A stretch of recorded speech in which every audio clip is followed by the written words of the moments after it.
Hey, good people, welcome. Welcome to our Travel Talk show. I'm just launching our Facebook arm.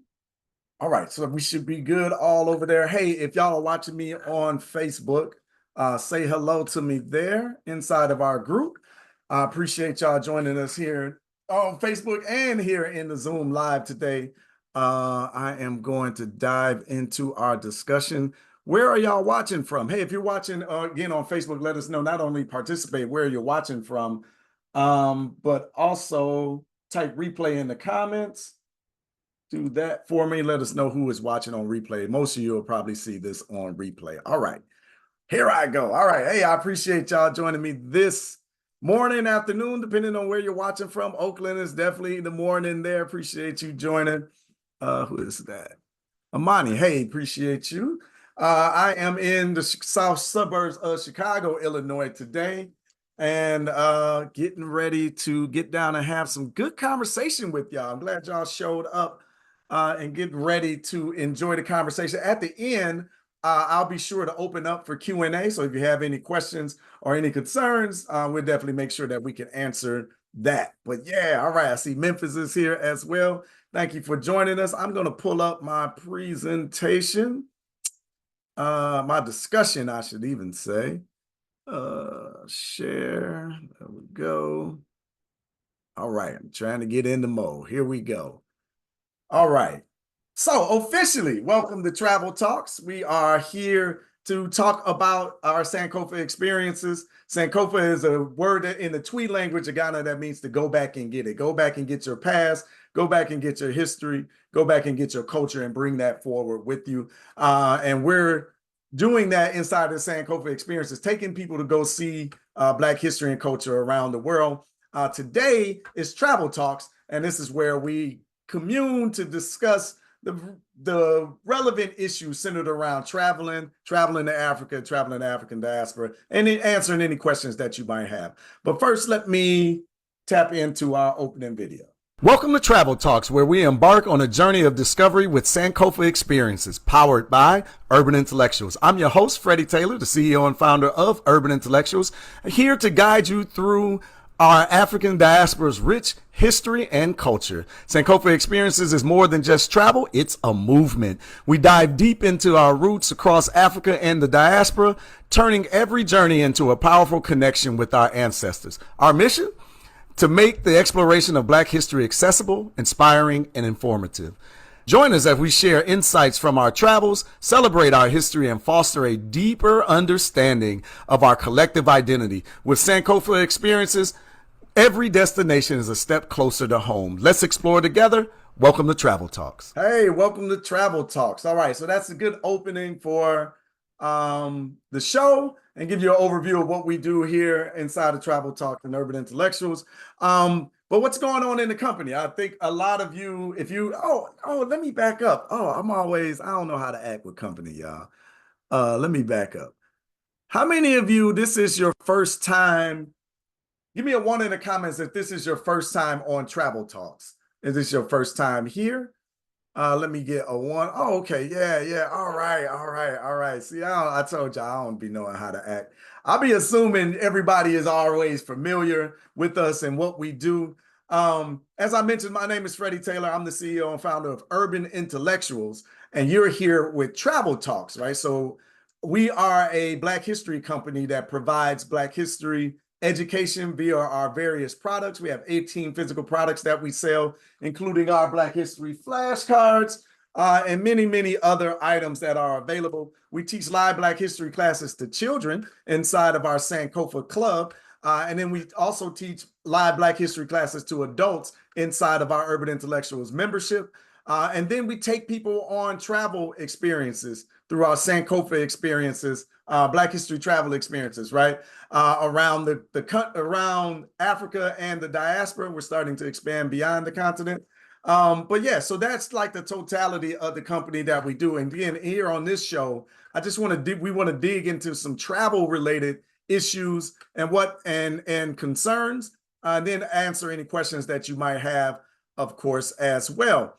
So that's a little bit more of an overview of who we are and how and who's talking at you today or talking with you today. But there's a lot going on inside of our company. So I also like to take a moment to explain what is happening in and around the company. Right now, we have a stolen identity symposium going on Saturday, August the 10th. We went so well on the 3rd, we decided to bring it back for one more showing. So if you're interested in that, it's absolutely free. It's happening at 1 p.m. Saturday in a Zoom platform, just like we're in here today. Ashley just should drop the link in the comments so you can sign up for that. There we go, Stolen Identity Symposium. So hopefully we see you on August the 10th, this Saturday. We had a special travel talk happening next week. So next Tuesday, August the 13th, make sure that you show up because I got a special guest. I was going to say in the studio, but I guess in the virtual studio, that is true, right? So we make sure you tune in for that. I believe you can register for that one as well. Okay, Ashley's ahead of me.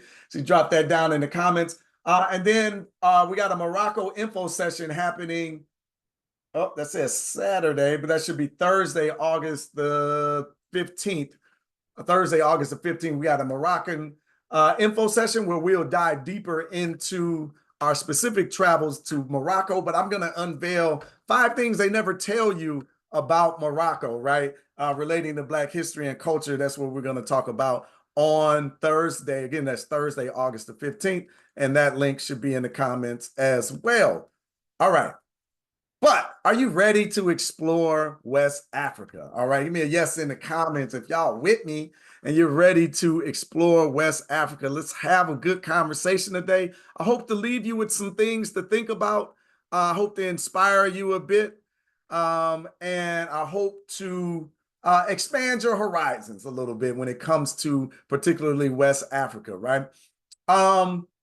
So let's dive in, but let's remember first, if you've been here before, if you've been to a Travel Talks before, then you know that we did the different regions of Africa, right? So Africa is a continent. It's a shame that we have to say this consistently, but Africa is the second largest continent on the planet. There's 54 recognized countries, 5 regions, Northwest, East, Central, and Southern region. Today, we're going to deal with some of Western Africa and their ancient kingdoms and empires, right? Just digging into a little bit of history in that area. But one of the first dynasties or kingdoms that you got to talk about when you're discussing West Africa is the Ghana Empire that ran from about 300 to 1200 AD. But it highlights the major role as a trading hub. And of course, we know that the west coast of Africa is littered with gold. But the most important thing, and the thing that I wanted to double down on here, is really those trade routes. So what you start to find as you start educating yourself on West Africa is those trade routes. Well, trade routes around the world are of seminal importance, right? Because that's typically where you get the big cities to come. That's where you get all the money to flow to and from in order to finance an empire. Build out and take care of a community of people, a civilization. So this trade route in the West was really important during the time, and that's what really brought Ghana up, the Ghanaian Empire up into the kingdom level, right? But it was really control of these trade routes, and the importance to start to unveil itself here on my next slide, right? How many of you know the picture on the left, right? Give me in the comments if you know who that is. Of course, you know the Lion King, right? You've seen the movie. I'm pretty sure you've seen the movie and kind of followed the story. But how many of you knew that Simba was a real person, right? And the real Lion King of Africa was in West Africa, and it's the gentleman depicted on the right as Sundiata Keita, right? From 1205 to 1260. After the Common Era, in the Common Era, right? So Sundiata's story I should say the Lion King story mimics Sundiata's life.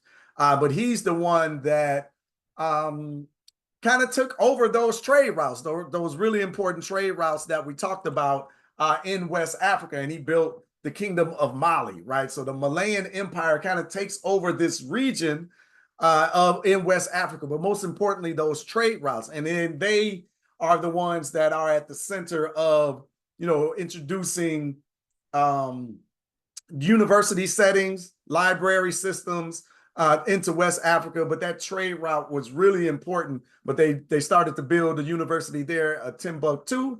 Later, you'll see the rise of Songhai and their university structure there as well. But we also know Mansa Musa is from this area, right? So the Mali Empire from 1235 to about 1600 is something that is another important piece to the history of West Africa.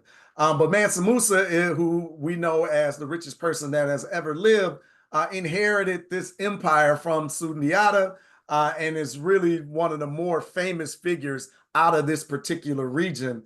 You talk about his Hajj from there into Mecca and back, and all of the gold that he littered the streets along these particular trade routes, by the way. Think about that as you cross Western Africa.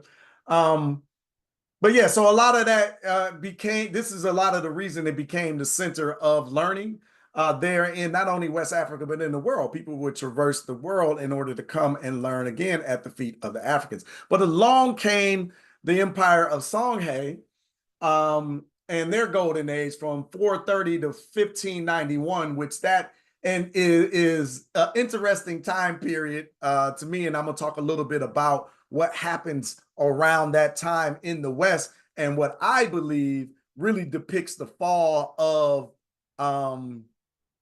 which really depicts the fall of Africa, right? Triggers the slave trade, and really everything kind of starts to happen after that. So the Songhai Empire overlaps a lot with Morocco, right? Excuse me, Morocco. I got Morocco on this next slide. But on Mali, it overlaps a lot with Mali in geography and time and area, but it started off like small piece in the Malayan Empire and then started to expand until they were overthrown, right? I got to go back and dig into the stories, but one of the problems in Mali was one of the kings was overthrown by his grandchildren.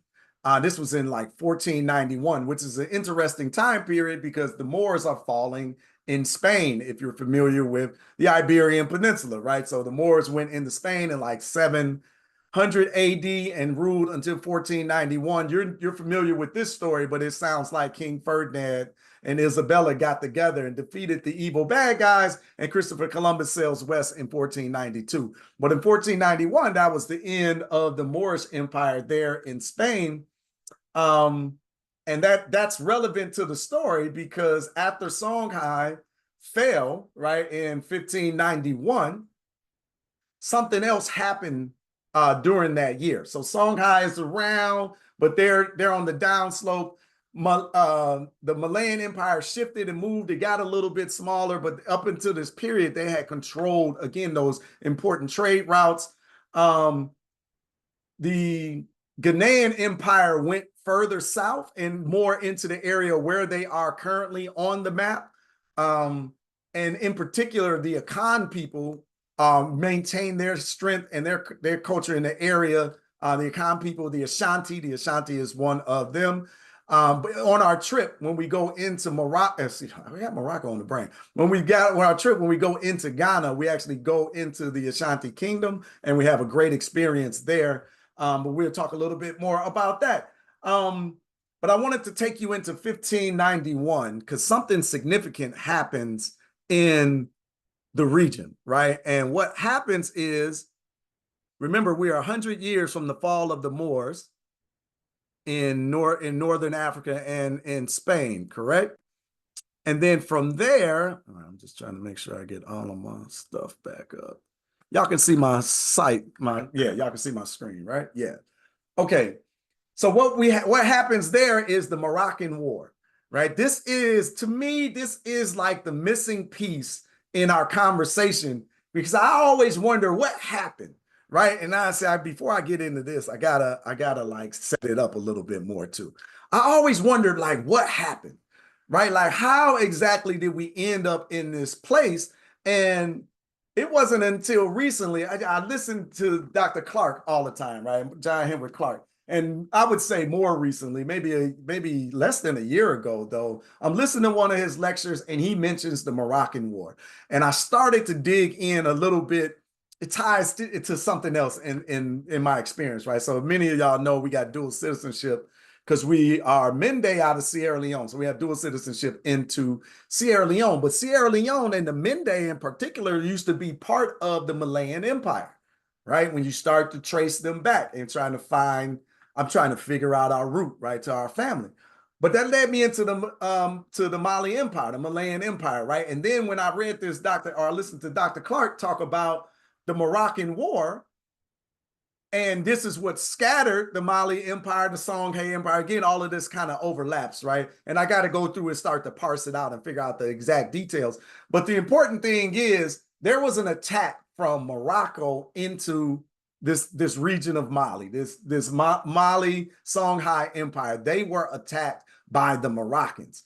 Now, the Moroccans were hired by the Spanish and the Portuguese to attack interior Africa because they couldn't go into it because of the mosquito, right? While I was in Sierra Leone, they talk about how they praised the mosquito there because it held the white man at bay for centuries, right? They couldn't get in to the interior because y'all, many of us are afraid of the vaccinations that you have to take now in order to go into West Africa, right? So the mosquito was a line of defense for them, right? But anyway, there was a 26-year battle, a war,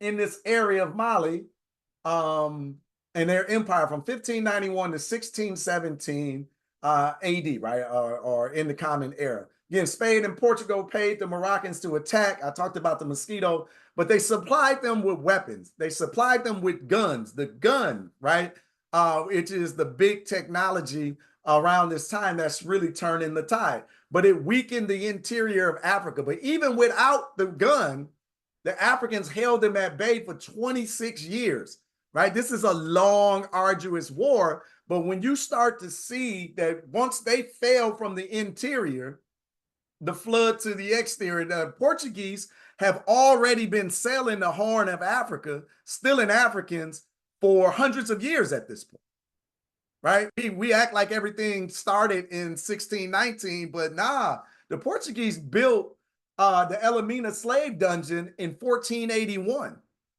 right? So they have been on a terror mission for a long time. It wasn't until the fall of the interior, right? And I'm tracing it back to this Moroccan War, that you start to really see Africa deteriorate and fall apart, right? And really, well, I will really deteriorate and start to be dominated from a colonial aspect after this moment. So that's like a really big triggering piece of this history that I think is important. I'll be talking a little bit more about it Wednesday night.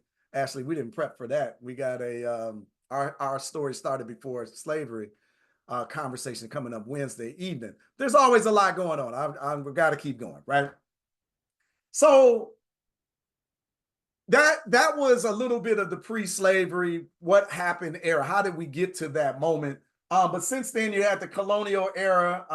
You're looking for a book you kind of really want to understand what they were doing or have been up to. You can read The Scramble for Africa.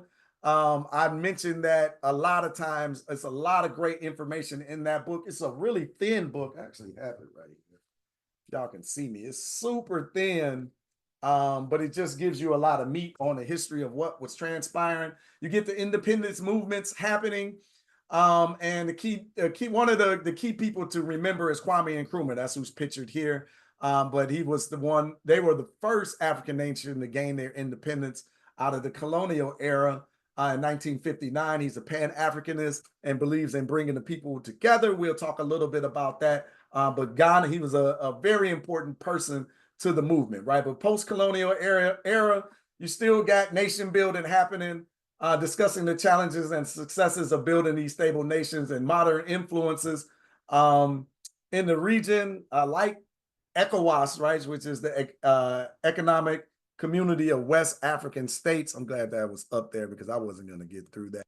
But that is that's what allows me entry in and out of West Africa because I got my second passport, but that makes me a member of ECOWAS. So we can move around and stay visa free in West African nations. This is like what they're talking about, trying to remove all of the barriers between Africa so that the trade can start to happen, right?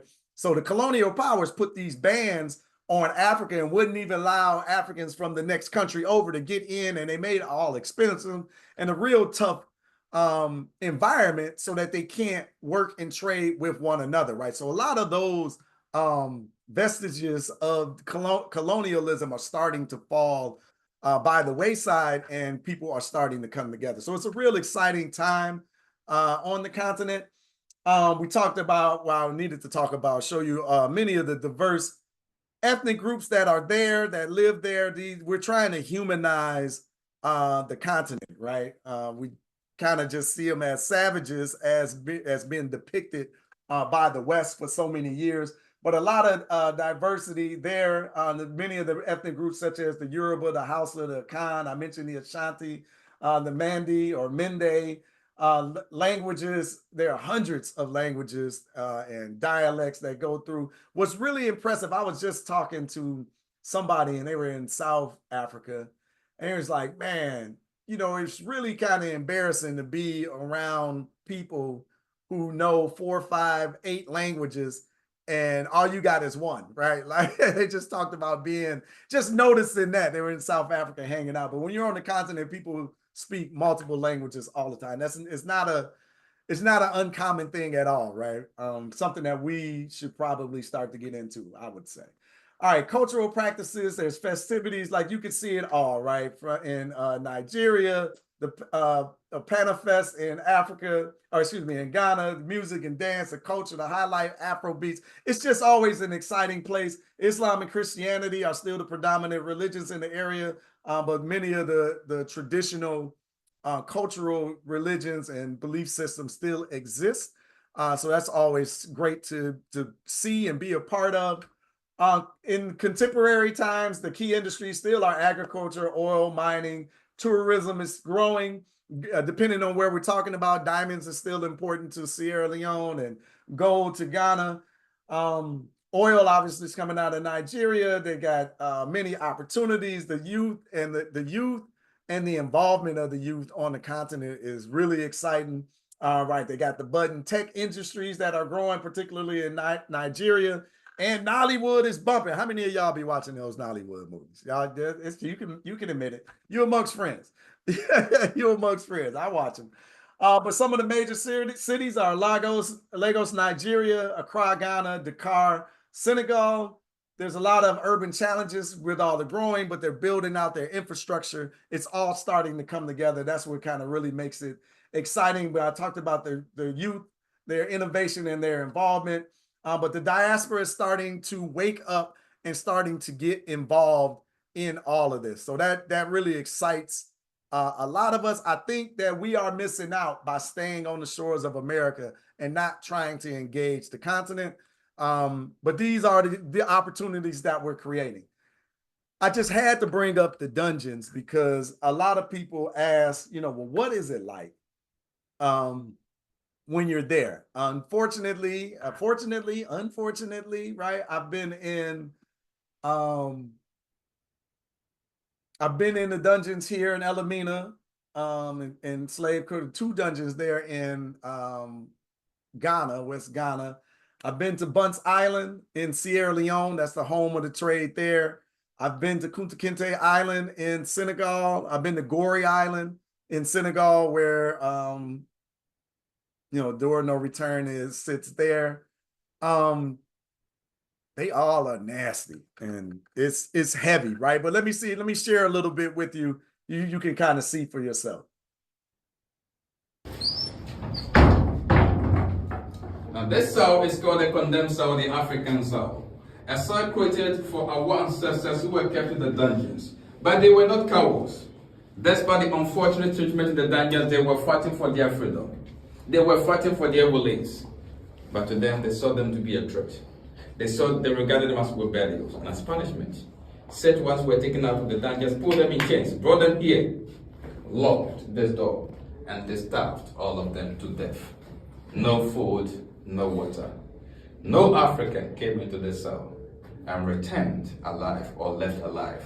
That is why we saw the skull and the crossbone on top of the door, which represent death. This metal with a hole served as peepholes for the soldiers to look through to see if someone is dead. The door was open. Removed the dead body straight into the ocean and they locked it again. How many Africans were brought in at the time? The number was not significant to them because this was the only space they had created as a condemned cell. So regardless of the number, they just kept on bringing people over here. And when you look on this side of the wall, you can see scratches of their nails on the walls. And they struggled for help. Help came from nowhere, except death. Because all of them found themselves in the same situation. And there was nobody to talk to but to console each other.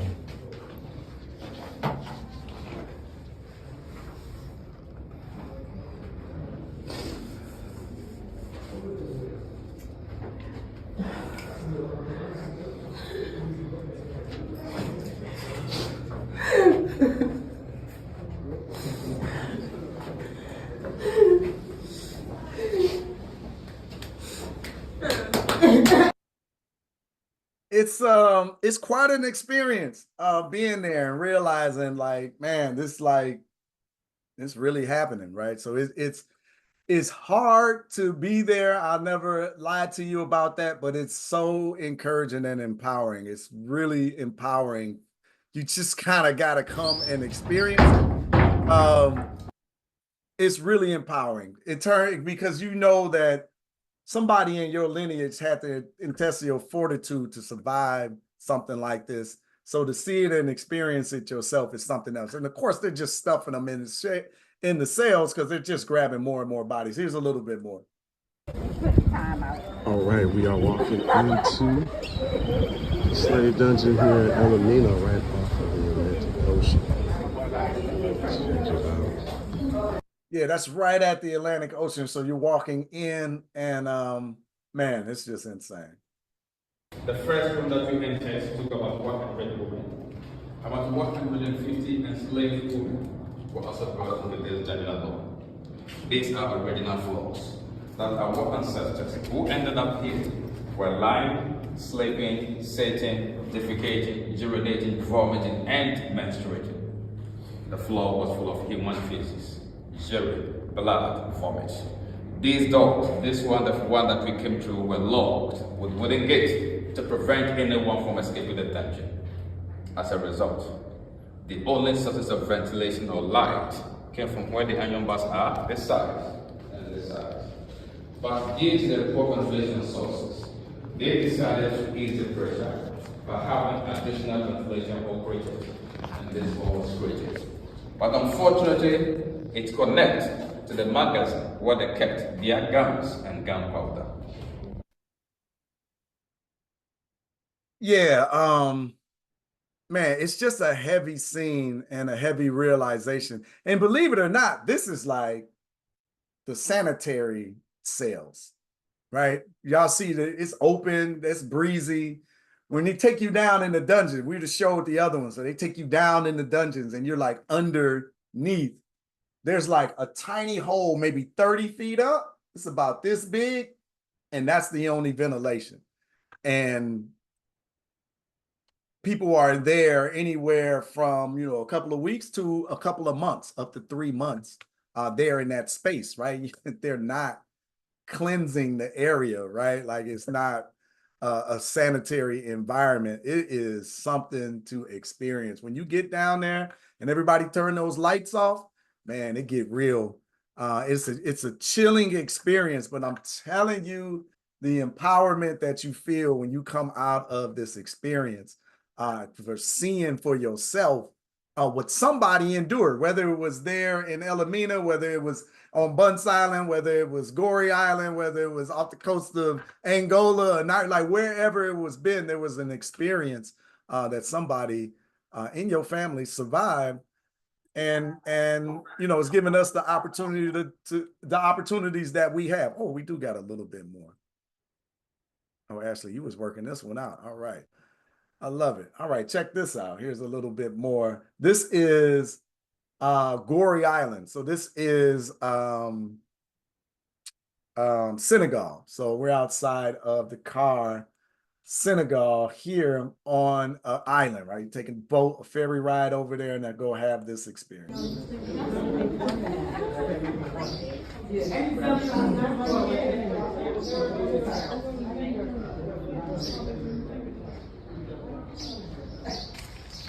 All right, final year, and including 2 more subjects, each of them was reserved only for men. And each of itself, there are 2 reasons. That's the door of no return there.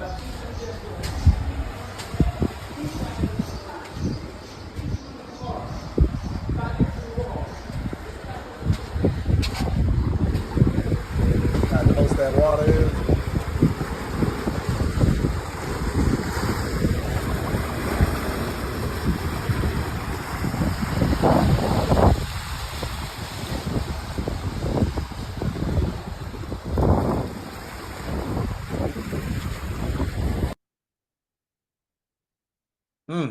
It's a sobering experience, I guess, to say the least, right? To say the least about it.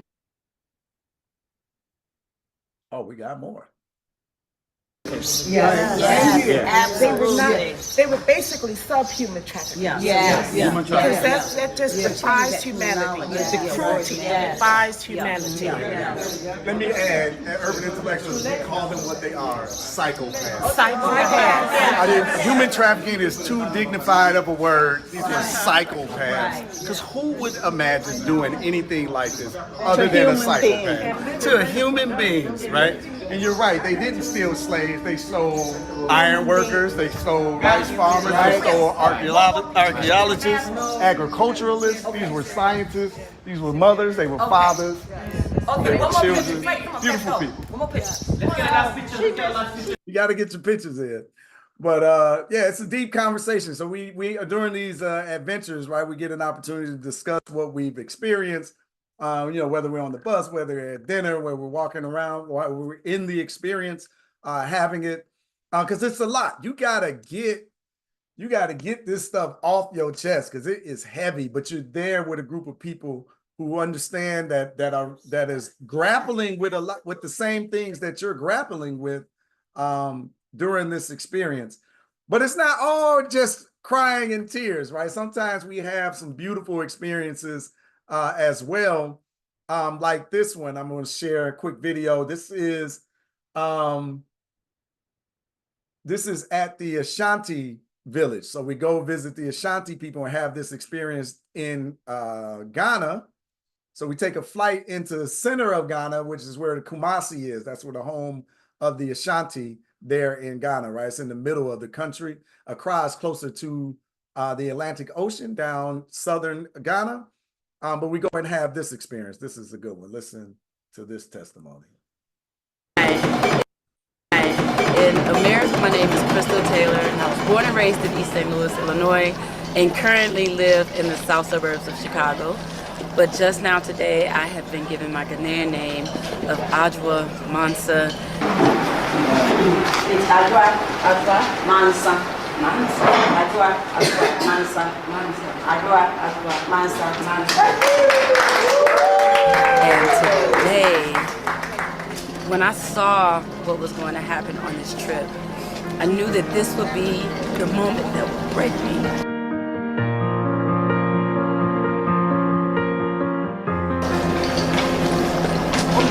Because I wanted to be here for so long. And at 46, I'm finally actualizing this dream.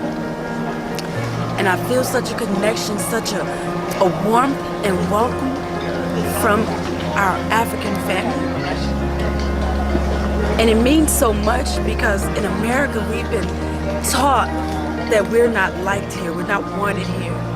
But there's been nothing but love and excitement to see us.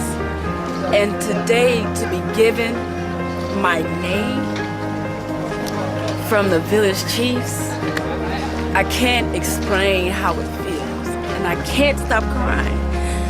Because it feels so good. Because I feel so loved here. It feels like home. And I'm just grateful. I'm really glad that I've had this experience. And I just couldn't expect ask for anything else. Every time I show that, she act like she get mad at me. She's like, "You got me crying," but it's just such a powerful experience that you have, right? It's overwhelming, and it is a lot because it runs contrary to everything that you're told about the continent, about the people there, the experiences, what you'll see, what you'll experience, the food you'll taste, the people you will meet, the conversations you will have, the songs you will dance to. It's just a totally immersive experience. I recommend it for everyone. It's therapy for your soul. You'll get it. It's an experience that you probably didn't even realize that you need, because you get a chance to step outside of racism, right? It's like it's a wild feeling to be around people that all look like you. I'm not telling you it's paradise, right? I'm not telling you don't watch yourself, right? I ain't telling you none of that. I'm just telling you there's a familiar feeling that you're longing for that you might not have experienced before. And I believe that places like the continent, right? Yeah, right. Yeah, man, it's a great experience. So I definitely want everybody to have that. I think that's what Crystal did a good job of articulating there at the end. But hey, if you're interested in coming to Ghana with us, we have 11 trip dates available between the rest of the year and next year. The price starts at $48.74. The visa application happens about 90 days out, and yellow fever vaccine is the only requirement. And if you've taken it, it lasts for 10 years. So if you've taken it in the last 10 years, you don't have to take it again, depending on if you've been anywhere else. You can opt out of the yellow fever vaccination, but you got to talk to your doctor, right? You're going to need a doctor's note and all of that good stuff. Yeah, 11 dates. Yeah, we are going to the continent. So you can click that link that Ashley just dropped and to give you more details into the itinerary. You can see all of the dates.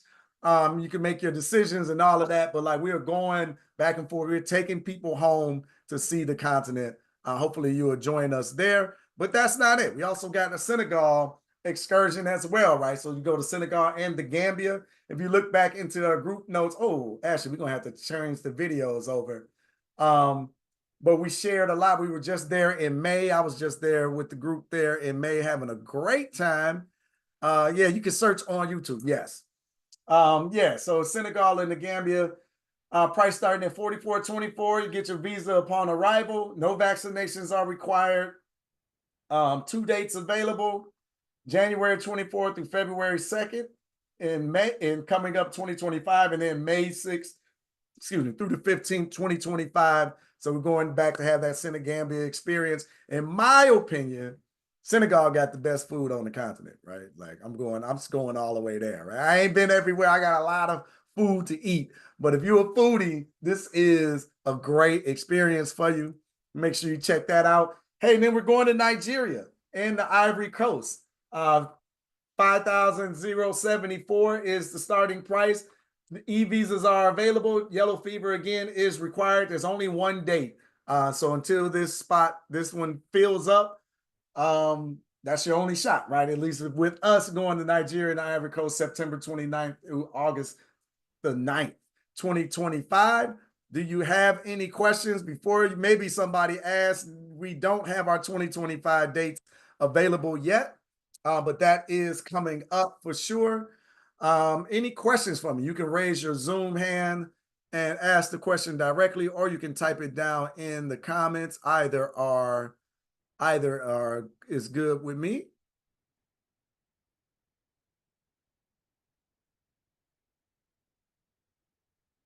Okay, I do have a question. Oh, sorry, you didn't say unmute. I'm sorry, no worries. Okay. First of all, this is awesome. I love coming to all your Zoom things that I can come to. It's always illuminating. I got all your Black History cards over there. I love it. My question is, you talked a little bit about your own search and your own lineage. Can you say any more about like what that's been like for you, and if there was, it sounds like there was maybe a part of that traveling that you actually connected with after getting that information or upon getting that, like, can you just say a little bit more about that? Because I think it's very beautiful. Yeah, thank you. Yeah, okay, they asked about the booking info. The links are in the comments now. Sister Ashley just dropped those down there.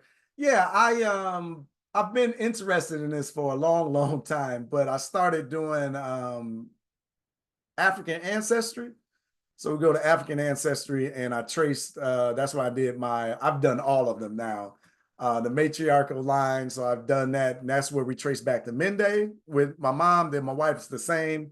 She traced back Mende and Timne out of Sierra Leone, and then now that we've been traveling back and forth to Africa, I'm more comfortable. And then we took the adventure with African ancestry and went into Senegal, and we were there for two weeks going through the citizenship stuff and reconnecting with the Mende people, learning some of that language, eating some of the foods, and just exploring Senegal. So that has been tremendous experience that landed, in passports for us, dual citizenship, but it's been really freeing for our family, like, which is really interesting. And it took a while to settle in. So like when we first did it and just found out who we were part of, I was like excited, but and it attributes to your siblings, your cousins, like everybody can benefit from somebody finding this information out. But like nobody was excited. It was like, wow, but then when we came back last year from Senegal, and like everybody, if you see my family, everybody wears these little bracelets with the Senegalese, I said Senegal, Sierra Leone flags on them. But now like the anticipation, the excitement is building. Now they want to come to the continent. Like my brother's going to be in Ghana here later in the year, right? And my cousins are now asking questions. So it's just been like a really great process of seeing their metamorphosis unfold. So yeah, thanks for asking that. I think hopefully I answered your question. I don't know. I just was. Yeah, thank you for sharing. Yeah, all right. Appreciate that. I'm glad you enjoy our content. We will keep it coming. We will keep it coming. All right. So any other questions? Where will the booking info be? Okay, yeah. So anytime, well, yeah, Ashley has dropped all the links down there, including the African ancestry, if y'all are interested in figuring out your ancestry, right? But the booking info is there. But anytime you're looking for it, you can always go to sankofaexperiences.com, sankofaexperiences.com. If you're like me and you just got Urban Intellectuals on the brain, you can always go to urbanintellectuals.com and then click travel. It'll take you over there. But it's all the same company. So Urban Intellectuals owns all of these Sankofa related entities, right? So that is the thing there. Yeah, I had a good time, good conversation with y'all today. Hopefully y'all learned a couple of things. Hopefully you were inspired. I know going into the dungeons is always a tough experience to see. Even if it's online, right? Even if you're just watching videos, it's still very, very powerful. If you have any questions, like as soon as I get off of here, you're like, oh my God, I wish I would have asked Freddie. You can always shoot an email to support@sankofaexperiences.com. That's support@sankofaexperiences.com. Depending on the question, it'll probably end up with Sister Ashley. That's who's working the comments here. Appreciate you, Ashley. She'll probably end up with that and then follow up with you. You got another question? I see. Are you tapping your screen trying to unmute? Is that it? Oh, okay. All right. I just saw the tab. I saw this. I was like, is she trying to get in here? I was That's cool. chatting your brilliant Ashley. Oh, excellent. Excellent. Yes. Thank you for that. Will you go to Egypt? Are you familiar with Asher Kwesi? Yes, absolutely. Asher Kwesi is, yeah, that's the man there. But yes, we go to Egypt as well. Today we were just talking about West Africa. So that's why I gave the West African nations that we attend. But totally we go to Morocco, Egypt, Kenya, Ethiopia, Tanzania, and Zanzibar, South Africa, then Nigeria, Ghana, Senegal. I mentioned Morocco, Brazil, Colombia. We're getting ready to open up Colombia and Cuba. I'm going to Cuba here in like 2 weeks, actually. Oh man, I need to get my life together. So that's going to be great. So y'all make sure you follow along and see all of that, but we'll start to open up that trip as well. Can you drop one more time the next travel talks on Zoom, please? All right. Ashley, can you drop that down in the comments? Yes, I got a special guest coming through the travel talks. I'm super excited about that. So yeah, make sure you show up next week. You want to be in the Zoom room. We finally figured out how to stream back into Facebook. So I got that. So if you're in our Urban Intellectuals Busy Make My Ancestors Proud Facebook group, you can see the links there. Please send the name of the book you suggested. It was The Scramble for Africa. The Scramble for Africa. You see how thin this book is, but it just like gets to the point. Yes, definitely a good, insightful read, right? I'll be talking a little bit about that next week, Wednesday, and hopefully if you show up Saturday, right? If you show up Saturday for our Black History Identity, our Black History Symposium, Stolen Identity is the conversation. Please come and show your support Saturday. I think you're going to enjoy yourself. How about traveling to Guinea-Bissau? Yeah, I definitely want to, right? Just putting a trip together right now is tricky. There's 54 countries, right? I want to go to all of them. We're not there yet, right? So we're starting to open up, but yeah, I haven't been to Guinea-Bissau myself yet, so I'm really interested in that. Like I said, I want to go everywhere. So I want to go live on the continent. That's why we got the dual citizenship. That's the next step, is to move there. We're thinking about moving to Ghana. That's our first destination. And then we'll really explore the continent from there. That is the plan. So hopefully in the next couple of years, y'all will be like, man, he picked up, they actually moved, right? I'm not selling my house. I ain't giving up my citizenship, right? Please keep all that, because I hear this all the time. Oh my God, you're going to get rid of, no, I'm not getting rid of my house. The bill's too low, right? I bought back in a good time. Don't be mad at me. But no, we're going to keep that, as a home base. I want to be I view myself as a citizen of the world, right? I want to go everywhere. I want to see everything. I want to experience it. I want to tell y'all about it. I want to recommend stuff. I want to enjoy myself, right? That's my dream. Y'all hold me to my dream. I want to participate in 10Ks. I got like 6 mile in me. I'm not running no more marathons. I want to play chess and I want to travel. So if I can travel, run in an event, participate in a chess match, and learn about the history and the culture there, I think that's what an amazing life looks like, with people I love that are interested in all of this stuff too. You don't got to join the chess matches or even run in the little races, but I just think that's a great way to see and engage the world. Okay, my maternal ancestry is Fula, Guinea-Bissau. Okay, yeah, Menne, Timne. Okay, yeah, right. We don't even do trips to Sierra Leone yet, but I know some people over there. So if you're interested in going, I can definitely make some connections. That's coming, because Sierra Leone got some beautiful beaches and some rich history. Y'all Google River Beach #2 there in Sierra Leone. It was ranked one of the top 3 most beautiful beaches in the world.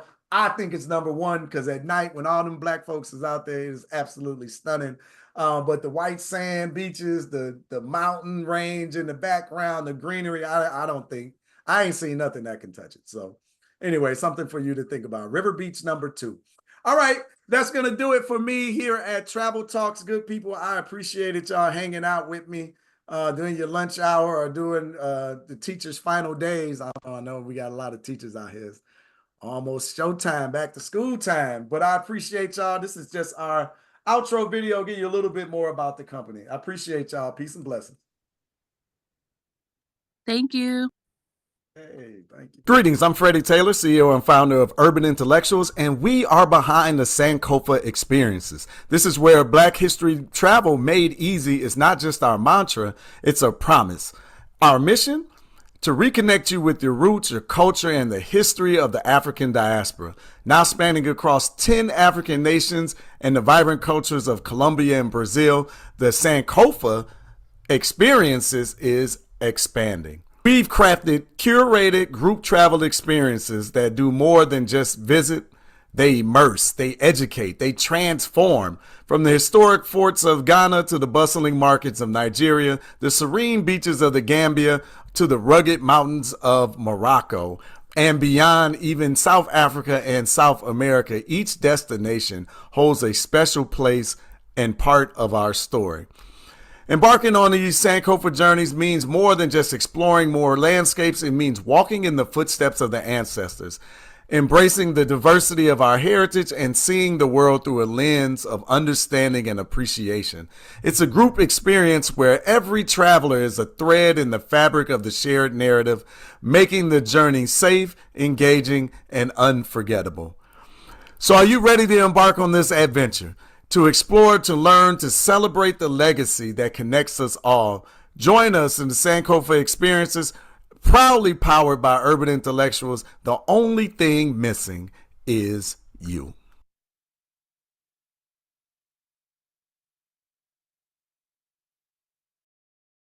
Excellent. Thank you, everybody. Have a good day.